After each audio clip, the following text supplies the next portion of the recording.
Hey everybody, welcome to another episode of Fantasy football. I think I'm getting better at the intro thing. It's better than how it was the first couple episodes. You remember the first episode or two?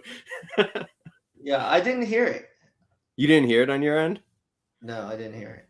Well, let's hope on the final cut it plays out. Brandon, how you doing today, buddy? Let them know where they can find you. You can find me on Twitter at HeyB3. Find my writing at DLF. Just released a weekly Devi article last week, giving 3 wide receivers to buy, sell, or hold. So check that out. It comes out every Friday. Yeah, I saw that they made you the new buy sell hold guy. You excited? Yeah. Hey, it's more money in my pocket. There you go. That's always nice. I'm Thomas Christopher, owner of the League Winners at FF League Winners. You can also find my Jets content for GangGreenNation or JetsXFactor. I think this is the first time anybody's seen me without a hat on, and I got the little slick back little hair going here. Want to be Superman. If you missed our last episode, we talked Dalvin Cook, Alexander Madison. We talked Traylon Burks, where me and Brandon made a bet among Traylon Burks and Jonathan Mingo this year. We'll see how that turns out. We talked a little bit about Jordan Love and the Green Bay Packers. So for a bit now, for the next few episodes, we're going to go over each division. We're going to talk about who we think is going to win the division, lose the division, players we're going to buy, sell for dynasty, and stuff like that. The first division I wanted to hit, it's probably the worst division by most people's metrics. That's the NFC South. And I want to start with the Tampa Bay. Actually, I want to start with your opinion. Who do you think is going to win the division? Who do you think is going to lose the division? I think the Saints are going to win the division. I actually think the Falcons are going to come in second. That's interesting. Okay, who do you think gets last place in the division? It's got to be the Bucks or Panthers, right? I think the Bucks get last. If it's any indicator of how they're throwing the ball in practice, I mean, I would hope that gets better. But I mean, they don't really have a running back to lean on the run.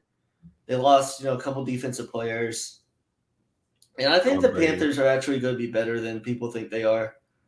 But yeah, I would go in order: Saints, Falcons, Panthers, Bucks. I mean, I don't want to agree, but I'm pretty close to that as well. Everybody who's listening to me knows I'm a Derek Carr stan, so I got to root with him being number one. I picked the Raiders to finish first last year, though, so we'll see how that goes. That was a bad choice. He's up with Dennis Allen. You seen they brought in John Gruden to help coach some of their guys? I think that's a horrible idea. You think so? I think that's a horrible idea, but I mean, however they want to do it. Do you want to go a little bit further into that?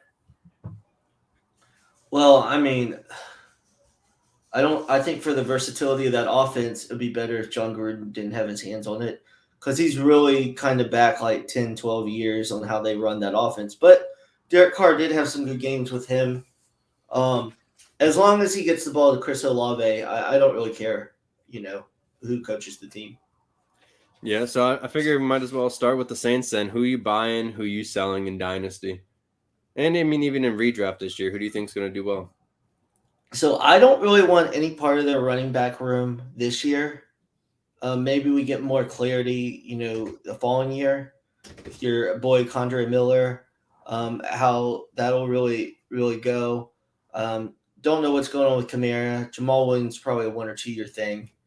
But I love Chris Olave, and I've come around on Jawan Johnson. I know you like him at tight end. And Rashid Shaheed, I think he's actually going to be pretty good for them as maybe a flex play for most weeks. So I actually really like their offense other than the running backs. Do you think that Michael Thomas comes back to any form of himself? Or he's still on the team? He is. And from what I think both of them just should part ways and move on. But yeah, I mean, it's probably going to be Olave's the big play guy, Michael Thomas possession, and Shaheed is, I guess, the big play guy too. But yeah, I mean, I think there's a role for Michael Thomas, especially near the goal line. I just don't think he'll ever be what he used to be. Yeah, I think that's fair. If he's even healthy, who knows?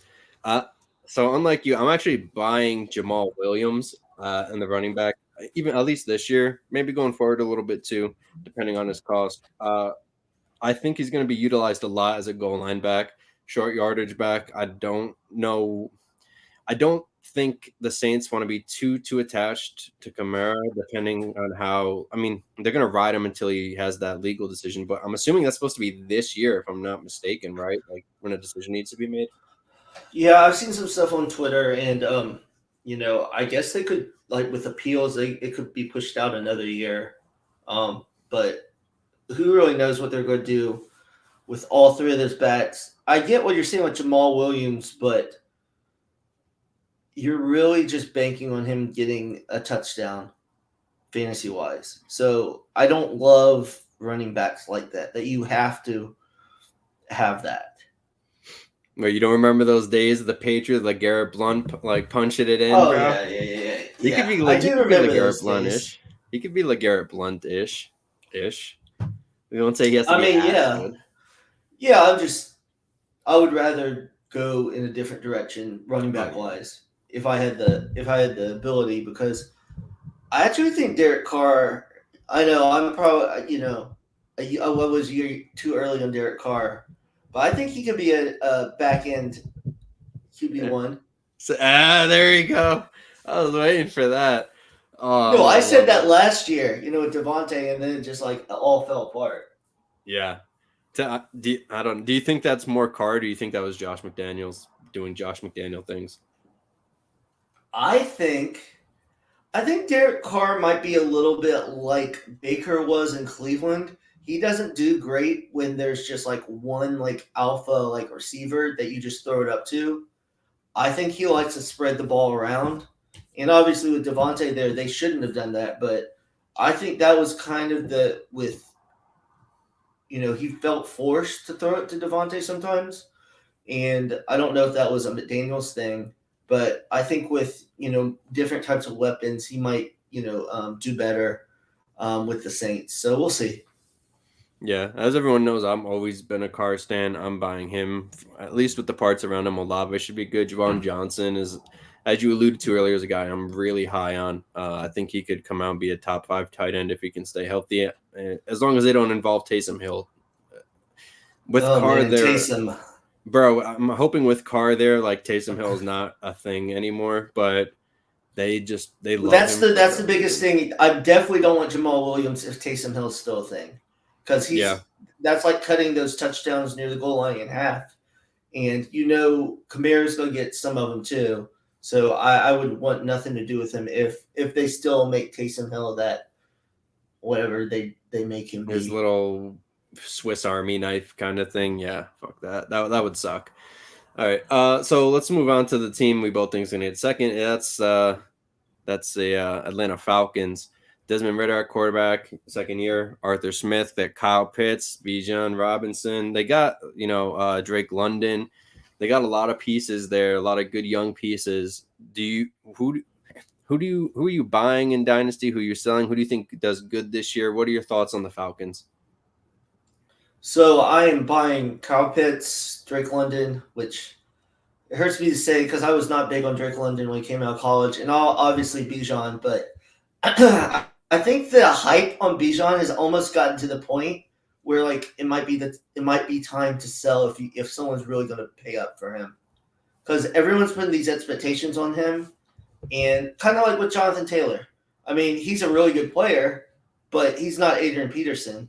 He's not LaDainian Tomlinson, those type of years. And really, if you're putting them up at that number one spot, you're really hoping they're going to be like that. So if you could maybe get a back end running back one and then get like a wide receiver two on top or something like that, I would kind of think about that. Desmond Ritter is the perfect example of I don't think he's a great NFL quarterback, but I think fantasy wise he's going to be pretty good, like top 15.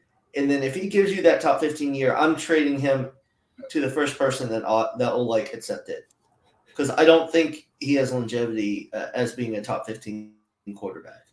Do do you think that the offense is going to expand a bit now that he's in year two? Do you think they try to play like Tennessee type of football when Smith was in, OC of the Titans?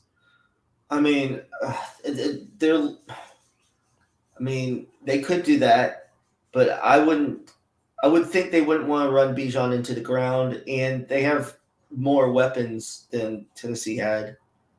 Do you, Um, do you think Tyler Algier is a thing? Like, do you think he actually gets some run? Because he didn't do bad last year, I don't think, right? no, I think he'll get some run, but he'll only be able to be either Bijan gets hurt or like a flex play where you're hoping that he gets like a touchdown or something. But he's a player you need to roster in dynasty formats and probably even redraft.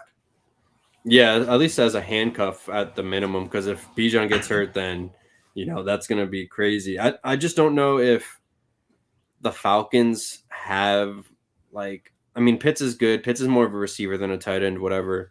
And Drake London looked good and analytically wise, he put up some good numbers last year. But I don't know. My biggest problem is like yes, they have that like kind of three-headed monster, but who do they have after that? I think Matt Collins is the wide receiver too there. I could be Oh mistaken. yeah, Is he I think actually? he I think he is there. I think I just had to cut him in the league to get under a roster limit, and I like him, but it's just there's probably not enough there for him to Yeah. get enough play. Let's They see. did get Jonnu Smith back though. Well, not back. Arthur Smith got Jonnu Smith back, so that'll be Mm. interesting if that allows Pitts to be more open receiving Ooh. wise. Yeah, I wonder if they put him into the big slot, kind of like Gesicki's used to doing. Because I don't, I'd have to check the metrics on Pitt's blocking numbers, but I wouldn't assume that they're the greatest. They're probably not the worst, but you don't want a talent like Pitt's blocking anyway. I mean, as much as I love Jonu Smith, the athlete, I think he's going to be more of the blocking tight end in that offense, right? Like, And a lot of people give Arthur Smith a hard time about not getting the Pitts the ball. And I saw something on Twitter that it was a crazy percentage of like uncatchable passes from Mariota with Kyle Pitts because like I saw some footage of where like he was running wide open and Mariota just could not get him the ball. So in that aspect, that's not Arthur Smith's. Well, it's Arthur Smith's fault that he was playing Marcus Mariota, I guess. But I didn't think Mariota would be as bad as he was last year. So I didn't either. I picked him up. I went like zero QB in a league and picked him up as like my QB3, and he yeah, I he, mean, he I just thought he couldn't could do at it. least get those guys the ball, and he just struggled. So Um, bad. He like yeah, doesn't a run lot. anymore either. He like didn't Yeah, run. He got yeah, scared. he's fragile. Yeah. So what are you saying then? You're buying basically everybody on the Falcons for now and see how they can go, or how you dealing with them? Yeah, buying everyone, depending on the price. I'm not gonna like before the rookie draft. I think I told you in one league to overpay to get Bijan. It was going to be like a ridiculous amount. It was going to be like 3 first-round picks, and I think Drake London. And I was like, I'm not willing to do that Whoa. for a running back. Yeah, that's too much. If somebody could sell at that price, I would sell. So I think I'd Yeah, sell Bijan too.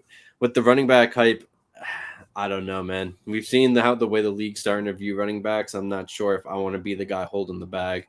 At least at that price, for a first, two firsts, sure. Anything more than that, plus an elite player, yeah, I'm with you. I'm passing. Drake London, I'm probably buying on him too. Ritter, I'm probably buying on. I think he could be. I don't know if he could be as good as you think he could be as like a top end QB or top 15 quarterback. You said right. yeah. But I think he can be. Actually, no, I take that back. I think he could be. I think he can be Ryan With Tannehill his esque. Yeah, Yeah, because especially with with the his weapons. running, yeah, with his Yeah. running, he's going to be able to do that. And I saw something on Twitter too. He's going as like quarterback like 29. Oh And there's shit. no like at that price definitely. Like I would buy him all day. Even if you Okay. only get like one good year out of him. I mean, Right. you could probably sell him after that point and recoup some of that value. Yeah, I didn't know he was going that late. If he's going that late, I actually might have to put out some feelers for that in a few leagues myself. Um, All right, so I guess that wraps up the Falcons. We kind of know what they are in terms of fantasy. It just they have to produce, otherwise it could be interesting. They're a team that I think could either be the second team in the division like we picked, or I think they could fall flat. It really is. It's really up to them. Yeah, it definitely could. So Let's combine these last two. We don't need to talk a lot about. I don't think about both of them. Dynasty. I mean, that's my opinion. I mean, we can go full fledged if you want. I mean, yeah, let's go full fledged, baby. Let's spread it all out. Right, we're gonna be able to do like 2 divisions this show. Panthers, obviously, Bryce Young. I mean, I don't know how good he'll be, but I mean, he's the main piece on that offense. I guess if you can get, I would say for this year for redraft, I think I'd probably be on Miles Sanders where he goes. I don't know further than that. And those receivers, like Chark and Thielen, redraft, I might roll with them if I wait for the wide receivers. Like if they're a wide receiver like 3 or 4 on the team, because they're going to have to throw the ball. So yeah, I am not big on Jonathan Mingo. So as I've stated, so I probably wouldn't go buy him. There'd probably have to be a crazy scenario for me to go buy him. But because there's people like you that draft him over Jaden Reed and much better receivers, so I don't value him that high. Okay, that's. Wait. Who does Carolina have at tight end this year? Are they still rocking? They got Hurst. They got Hayden Hurst. Did they actually? Wow. So actually, redraft, I would go with him. Dynasty, I probably wouldn't because I don't know because he was old when he came in the league because he was an older rookie. Right. But good guy. Yeah. So I mean, personally, I love Hayden Hurst. That foundation that he has is great. I think he could be all right for a redraft guy. I mean, he needs either that or like I feel like oh man, I'm gonna space on it. But I feel like Young needs like a safety valve, and I think that's either gonna be Hurst or Thielen. I feel like it's gonna be one of those two. Yeah, I think it could be a little bit of both. Yeah, because I mean, I love Chark. I'm sure you love Chark too, being a Jags fan. I wish we would have kept him. Yeah, I thought he was injuries freaking ravaged his career. I'm hoping that he can come back. I don't, but I was hoping that he would do that last year with the Lions. It didn't work. He got hurt again. So we'll see. We'll see how it goes. I need to see him healthy before I start to buy in on the Chark train again. I'm buying Mingo because I mean I got to put my money where my mouth is at least. I think he's worth a second, but I'm not taking him like 202 in a rookie draft, 203. I'm not taking him that high. I think in the draft we had, I took him like 2.5, right? Or 2.6, like mid second. I don't know. I think it might have been like 2.2. There's no way it was 2.2. I'll go back and look, but I'm pretty sure it's pretty high. Yeah. All right. Well, while you're looking, I'll continue. Which was that the league you run? Do you remember? It's either that or Wackos. That's the two that we're in, right? Yeah. All 22. Let me look. While you talk, I'll look. Thielen, I'm buying Thielen in redraft. Obviously not in Dynasty because he's a dinosaur at this point. But as I alluded to, him or Hurst got to be the safety valve. I'll take a shot at Thielen given his ADP. And then for running back Miles Sanders, I'd probably take Miles Sanders too in redraft. Definitely not in Dynasty. I was never a huge Sanders guy anyway. But in redraft, I'll go with him for 1 year. They're going to probably utilize the hell out of him, especially with a rookie quarterback. And for Bryce Young, I've alluded on other podcasts earlier in our episodes that I'm not a huge fan of this quarterback class. Young needs to prove me wrong in order for me to be buying on him. So if I'm not drafting him at cost, so I have 0 Bryce Young shares. Did you find where I took him? You were right. It was 205. Yeah, there we go. See, it was above Marvin Mims and Jaden Reed, which I would take both of those over Mingo. But you were right. Yeah. You did not draft him at 202. Okay. I knew it. It's all right. I probably should have took – I'm definitely going to regret probably not taking Mims there. I really like Mims. We'll see. All right, time for the last – how do you go from like Super Bowl champs to being the Buccaneers now. That's kind of like a shell. Uh, they have Kyle Trask or Baker Mayfield at quarterback. Who knows who starts there? Who are you buying? Who are you selling on that team? What are your expectations? I think the only ones I would buy right now are Chris Godwin and Otten, because I think he showed he was pretty good, and Godwin's still young enough. I mean, Mike Evans. If you have Mike Evans now, like it's kind of like you just have to roll with it the rest of, because you're not going to get anything worth value. But I mean, I don't know if those quarterbacks can. I mean, Evans is great of contested catches, so maybe they'll just throw it in there and he can catch some. But you know, I I mean, his value was already probably declining a little bit with him going up in age. Yeah. But that quarterback situation is not good for him. Probably better for Godwin because he's more the guy they throw short to, let him run after the catch, and that's better for the not skilled quarterbacks. Running backs. I mean, if I can pick up Sean Tucker off the waiver wire and just hold him, I mean, I probably would, but I wouldn't draft him because I don't know how that running back, room is going to go. Who knows if they sign a running back? There's still some veterans out there, so it could be a mess. And if that offense isn't, I kind of feel like they're going to end up tanking for Caleb Williams, and then Todd Bowles is going to get fired again.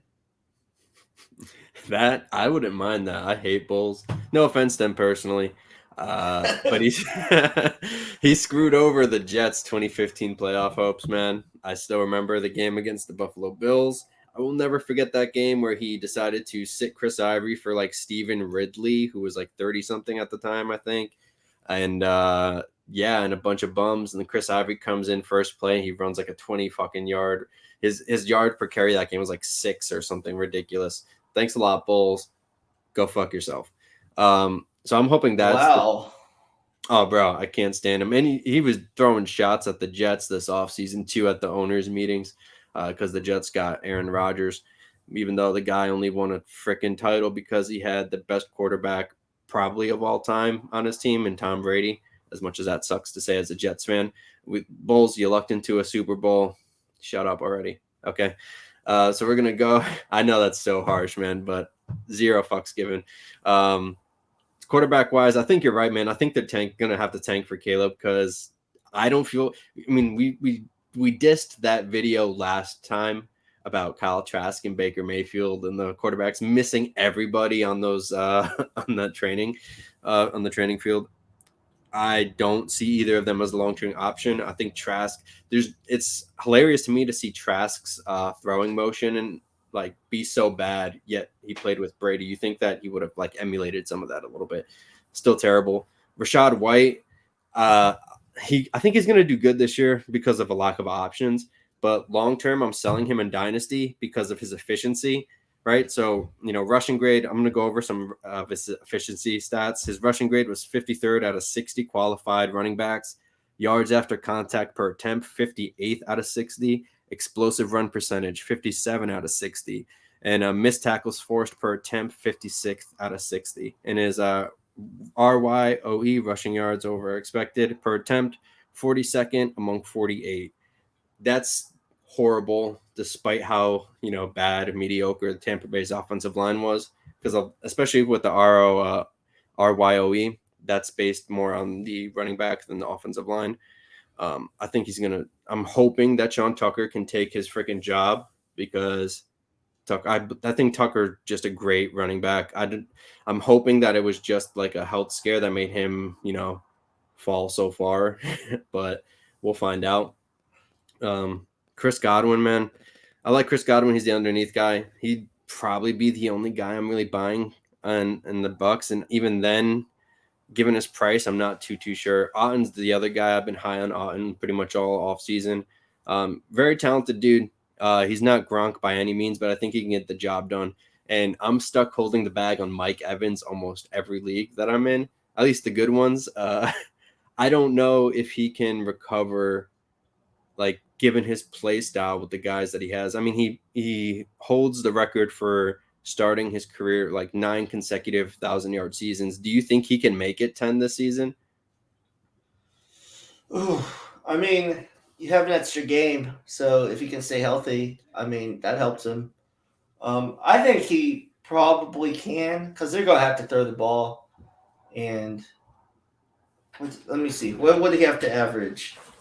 Oh, that's a good one. Seven, Oh, I so a forgot thousand. they have Russell Gage on the team now too.